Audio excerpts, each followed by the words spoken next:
we get started, I want to tell you guys about today's sponsor, which is Gorgius Hair. Gorgius Hair sent me a wig from their Shake and Go collection, their Shake and Bomb collection. The idea behind this is that you pull the wig out, you shake it, and you go. Real nice, real easy. I had a very, very great first impression of this hair company simply because you could tell they really cared about how their hair was packaged. The box itself was a really gorgeous, really nice marketed purple color, and almost everything that came in the box was purple. So very on brand. So shout out to you, Gorgius. You're really doing what you're supposed to do. The hair came in this really nice satin bag, of course, and it came with some goodies. So a wig cap, clips, an edge control brush, and of course an adjustable band in case you wanted to, make some space. Shout out to the big-headed girls. Now, this hair has been trending on TikTok, so I was very excited to try it, but I was also very nervous because I don't tend to wear hair with bangs or anything in front of my eyes, but I was very pleased by the end of this, so stick around to see me put this on my head. All right, y'all, so we are about to try the wig on. I know y'all probably like, I'm sitting here looking like a ninja turtle, a handsome ninja turtle. But we about to try to put the wig on. So this is what it looks like without being shaken. Like, I didn't shake it yet, it's just out of the netting. So this is what the curls look like. They're very thick, very pretty. It definitely gives you like natural hair texture for sure. The instructions say to grab it by the cap like so and give it a shake. Oh god, okay. I feel like it got thicker. I've owned wigs before, but I've never owned a wig that was basically like shake and go. So we're gonna try it on and we're gonna see what it's giving, because it might be cute and it might be my to-go wig for the summer, you know what I'm saying? So let's just give it the good old college try.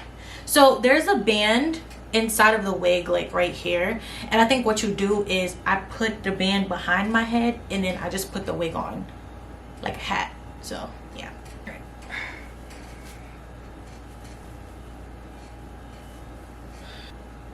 Am I putting this on right, honey?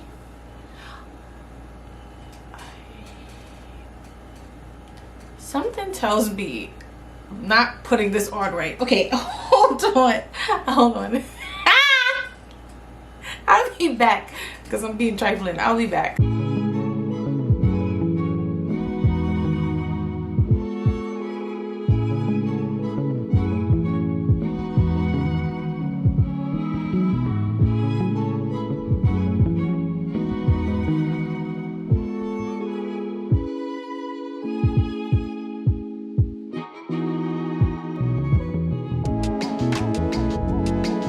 So the curls on the hair are, let me stand up real quick so y'all can see.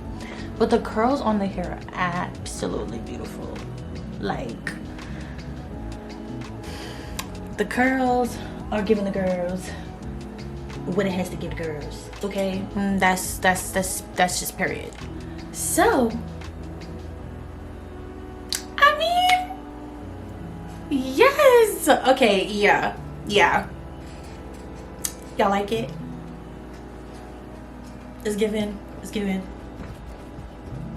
All the information for this wig is listed in the description box, along with the discount for money off your wig.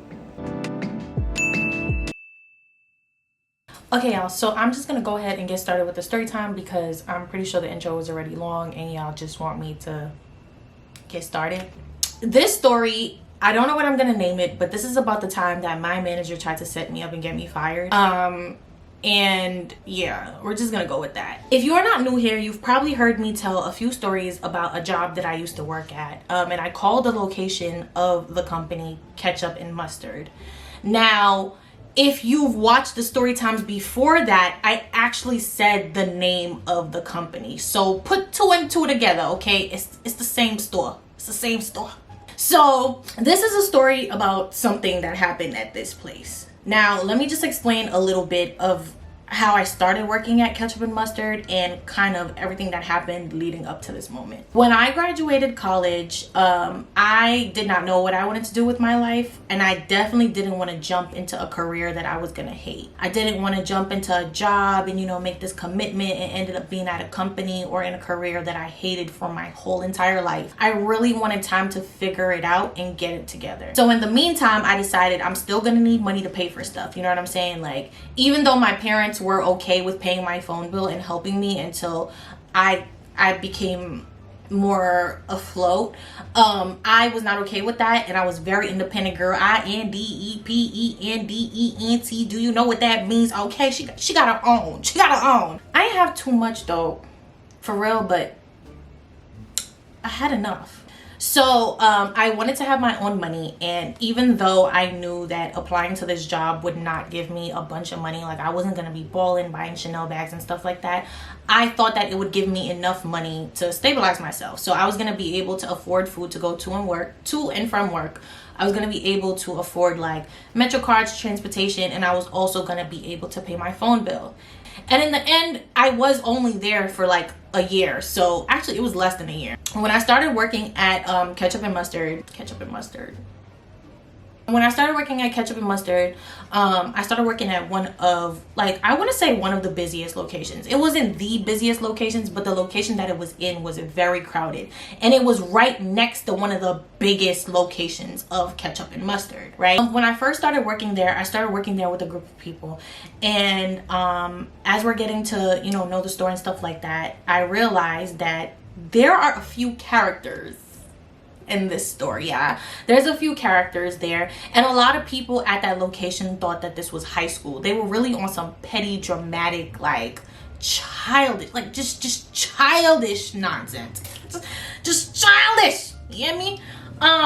One of the first people I met while working at Ketchup and Mustard was one of my good friends, okay? And we're gonna name him Joel, right? Joel, the first time I met him, he was helping us like learn the stock room. So he was showing us where everything was. He was showing us how to like replenish stuff. So put stuff on hangers and run them back to the floor, figure out where stuff was located, how to size and all of that. Like he was just teaching us like a crash course basically on a stock room.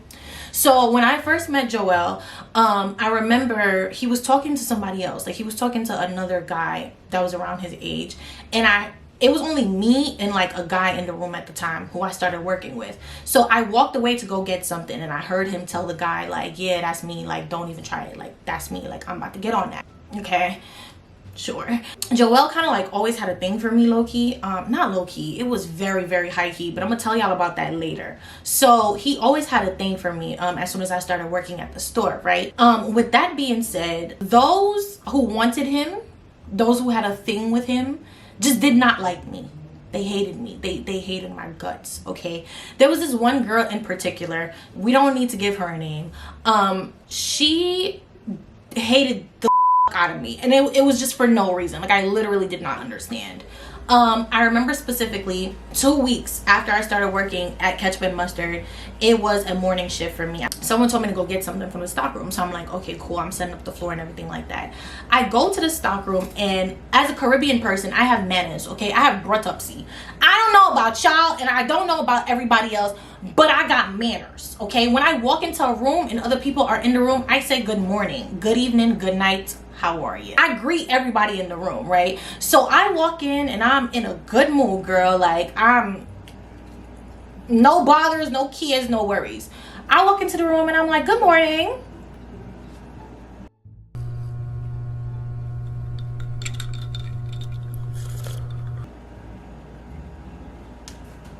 So I was like, okay, damn. Like I literally said that out loud. I was like, all right, damn.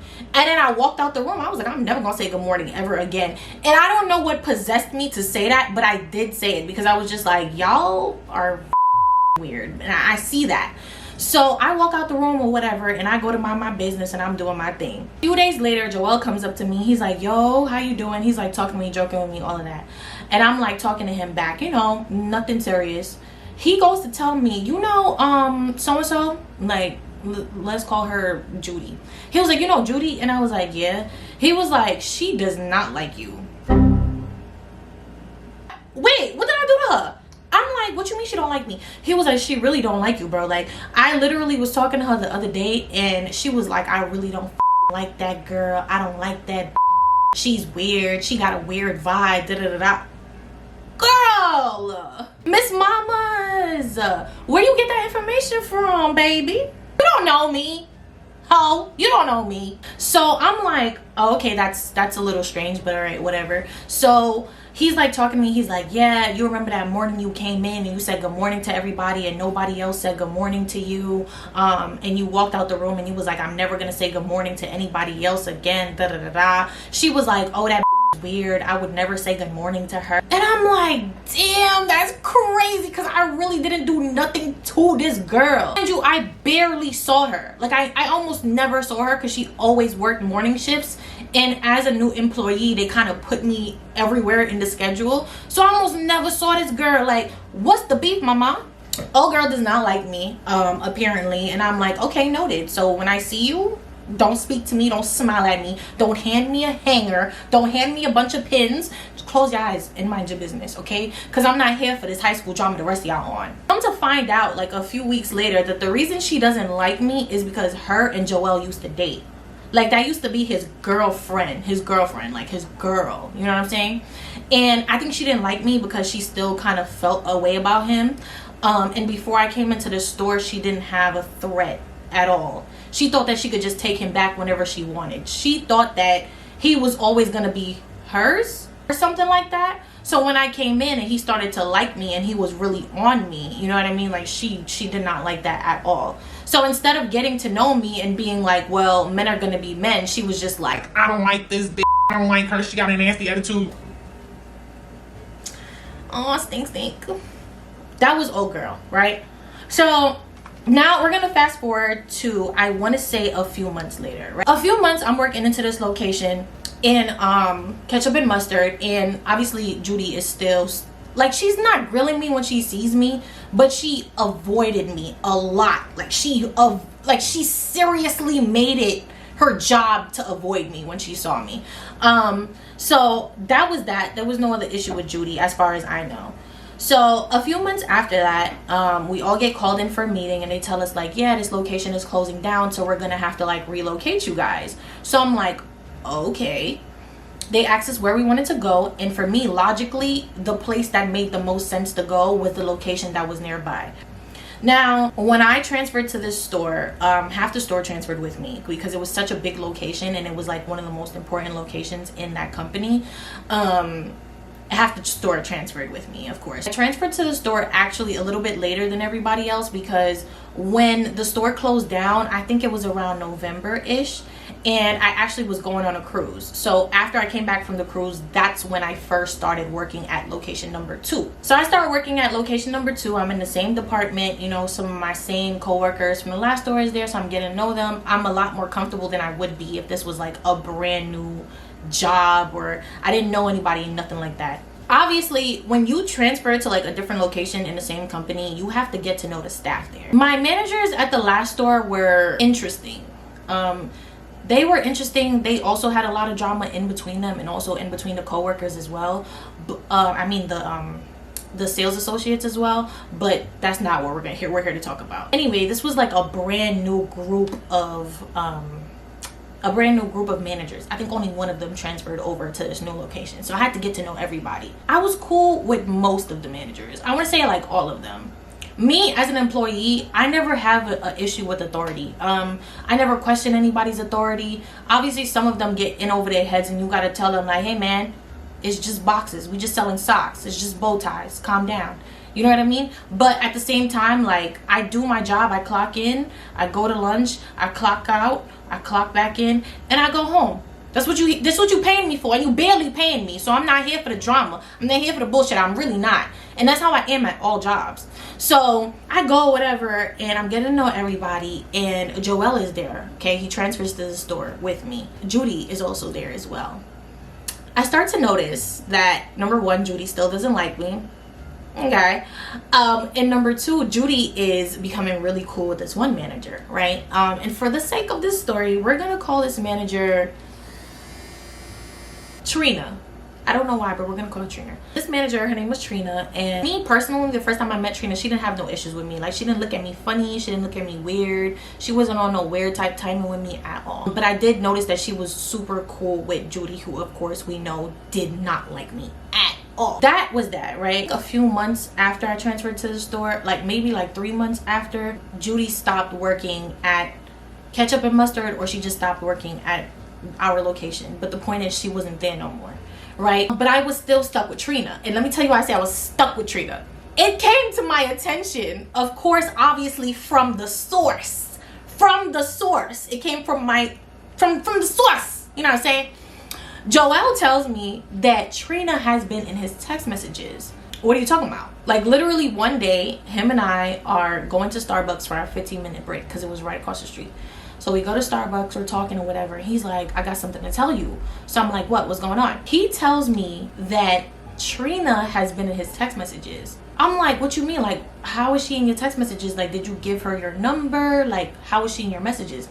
So he was like, no. That's what's crazy. The crazy part is Trina went into the system for Ketchup and Mustard because she's a manager. She can access everybody's information. So she goes into the system and she pulls down Joel's information to text him. Now, correct me if I'm wrong, but that sounds like a direct abuse of power. So he tells me like, yeah, she pulled out my number from like all the contact information and stuff like that, and she started texting me. And I'm like, yo, like, she can't do that. That's like weird. That's weird. And he's like, yeah, I know. Like, so I'm like, why is she texting you? Like, were you late or something like that? She wants you to pick up a shift. He's like, no, bro. At first she texted me about picking up a shift, but then after that she started texting me like bare flirty with me.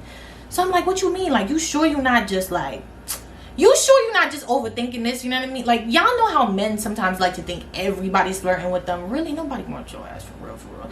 But I'm like, are you sure about this? So he's like, bro, she was dead flirting with me. She was like, so is so-and-so your girlfriend because you always hanging around with them? Da, da, da, da.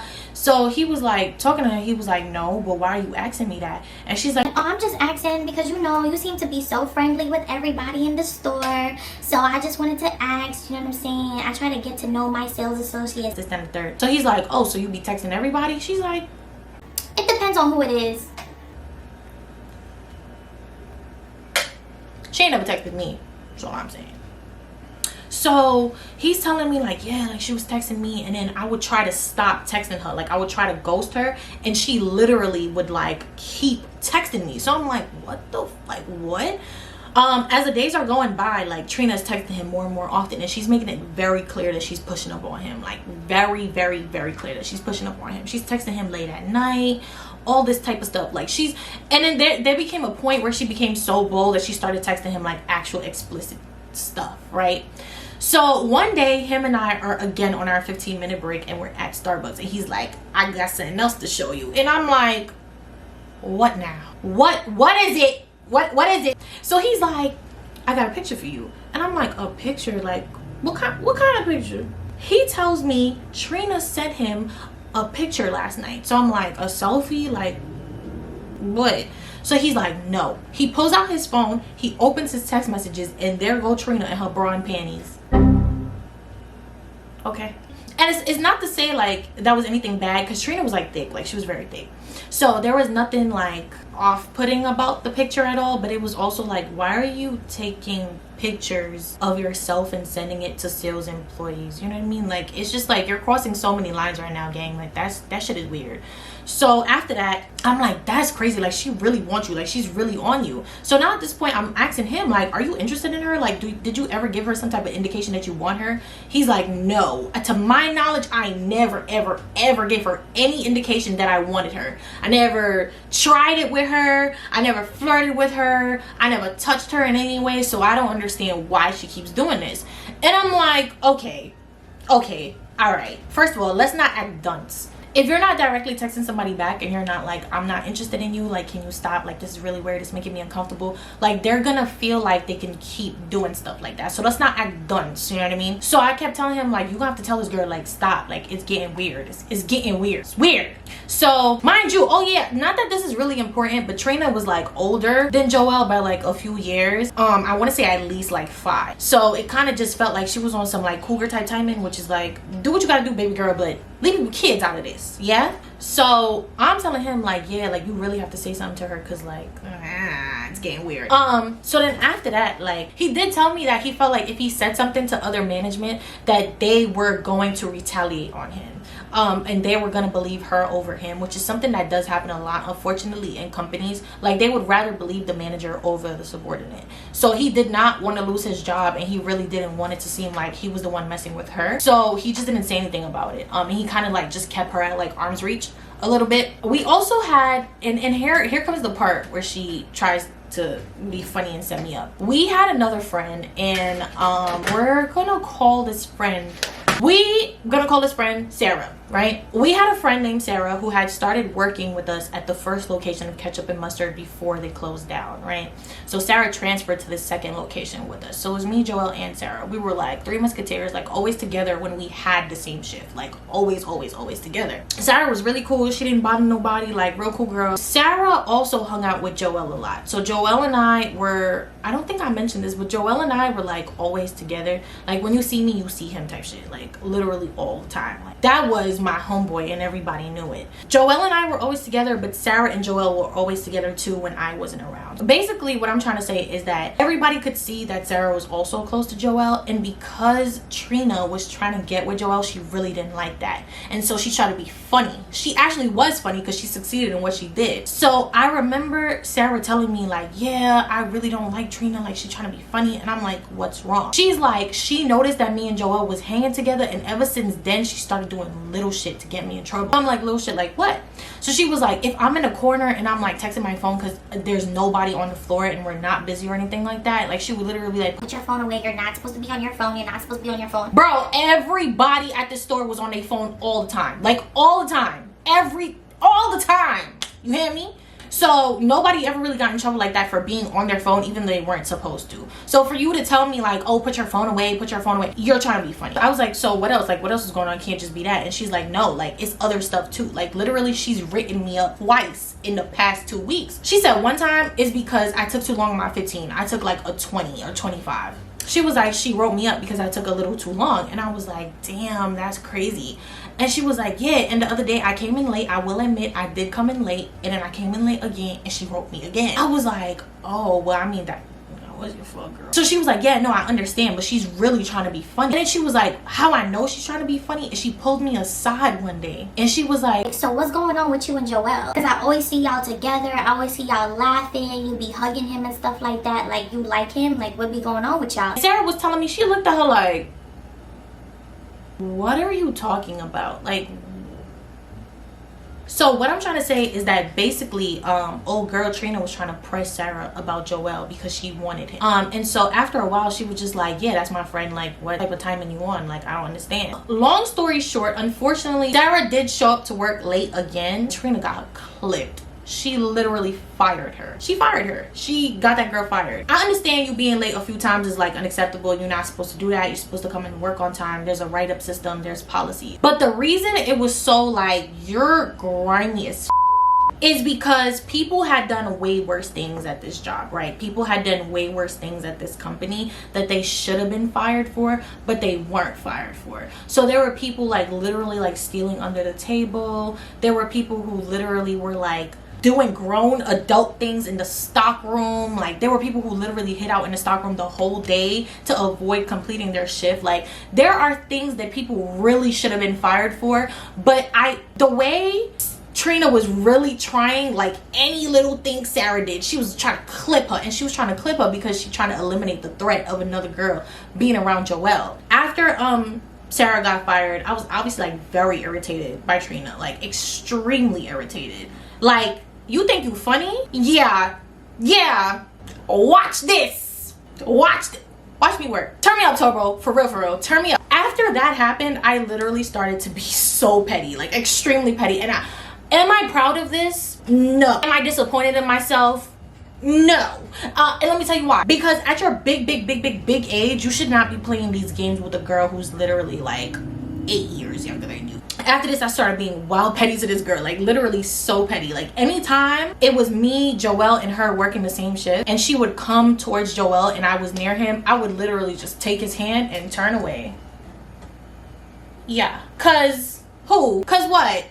No, you're not gonna be near my friend at all. Anytime I would see her coming towards him to say like, oh, you want to take your break? I'd be like, yeah, we gonna take our break. And I would just take him and walk up the door like. Now, I know for a fact that Sarah was a lot more passive than I was, okay? I am not a passive-aggressive person. I'm very calm. I stay to myself. I mind my business. I don't start no drama, especially not in the workplace, okay? I'm here for a check. No matter how little the check is, I'm here for the check and I'm going home, like I just told y'all. So I wasn't on no drama. I wasn't on no weird shit. But at the end of the day, yeah, I'm gonna get vengeance for my friend, okay? I'm gonna protect her honor. Because you try to be funny, I'm gonna do my big one for real. So I really was just trying to be petty to her. Like anytime I was around, she never had access to Joel. Not in front of me, over my dead body. Obviously, she started to notice that like, at the end of the day, if it came to choosing me, between choosing me and choosing her, Joel would always choose me every single time. Every single time, baby, it's always gonna be me. It was never gonna be you. She started to notice that, and I think she started to feel like offended by it, but she also couldn't say anything because I'm not the type of person that you could address in a way that's not respectful. Especially if you're doing something that you know you should not be doing, and you know that I know you should not be doing said thing. Like, don't play with me like that. So she never approached me. She never said anything like, oh, what are you and Joel? Like, she never asked me no question. She kept trying to make small talk with me. She kept trying to be friends with me for some reason, and no ma'am.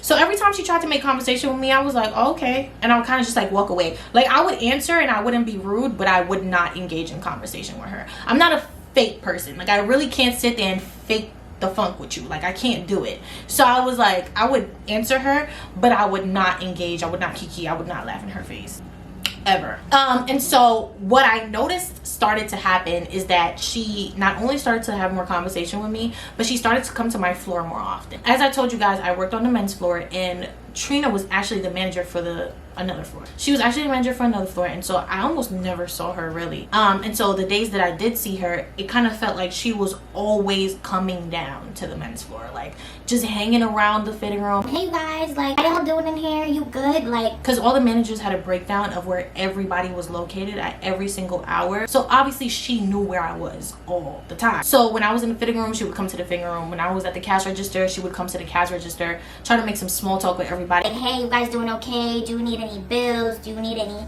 caddy changes? Anything like that? Why is you here? And she also knew that Joel would always come to see me when he was working. He never worked on my floor, but she would always come to see me. So she knew that anytime he was in the building and I was in the building, he would always be on my floor and near me. So she was always around. Like, when I say like stalking this man, like stalking this man. But then I realized that the reason why she was also lurking is because she was trying to get me fired. And I know this because, like I said, she kept watching me more intently. Like, kept looking for a reason to write me up, kept looking for a reason to get me in trouble. Now, I know some of y'all might be thinking, like, you might be overthinking this, like it probably wasn't even like that. No. One day, I'm in the stock room and I'm going through like my portal. So I go in and I'm about to put in some PTO, right? And as I'm about to go in and I'm about to put in some PTO, I noticed that there's something wrong with the system. So she, at the time, was coming into the stock room. So I'm like, hey Trina, like there's something wrong with the system. Like, I'm not sure if it's my login. I don't know what the problem is. Like, can you see from your end? And she was like, no problem. She goes to the computer, and as she's logging in and stuff like that, she's like, what you about to do, girl? And I was like, I'm about to take PTO. And she's like, oh, you want to take PTO? I was like, yeah, I am. She was like, are you doing anything fun? And I'm, again, small talk. No, girl, just do it. So she's logging in or whatever, and she's like, you know what? The other day I was in the system and I was looking through your information. Why are you looking through my information?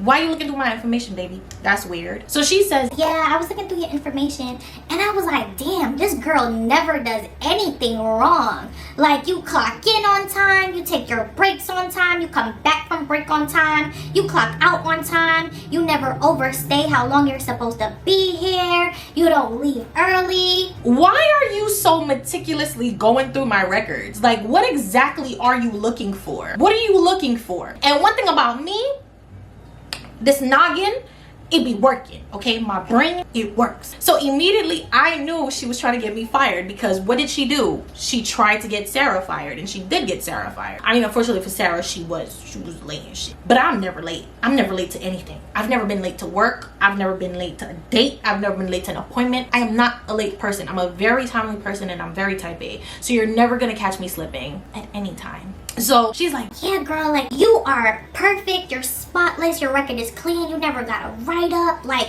you are just like the figure of a sales associate. and I'm like, I mean, there's nothing for me to do wrong. Like, I came here to do a job, I do my job, and I leave. Like, that's it, really. So she's like, Okay, all right, well, all right, just check in. you're weird. You are weird. You're weird. You're weird and you're thirsty. Like, you're literally trying to get me fired because you're trying to be with my friend. Like, girl, you need to get a grip. You need to come to grips with reality, okay? You need to touch grass. Touch grass. I was like, I gotta watch you. After that, I noticed exactly what she was doing, and every single time I saw her, I would turn in the other direction. Unless she spoke to me directly about something that was related to my job, I would turn in the other direction. We have nothing to talk about, sis. Like, nothing at all. One day, I had like, my shift was shorter than Joel's shift, and so I went to Shake Shack after that to eat, and he came with me, and he sat with me or whatever until it was time for him to go back to the job. And she was texting him, and she was like, where you at? Like, where you at? and he was like, oh, like, I'm at Shake Shack with Leah, like, she's leaving and I'm on break, so I'm at Shake Shack with her. He's like, why? She was like, why you always with her? Like, you never want to be with me, you always leaving me for her.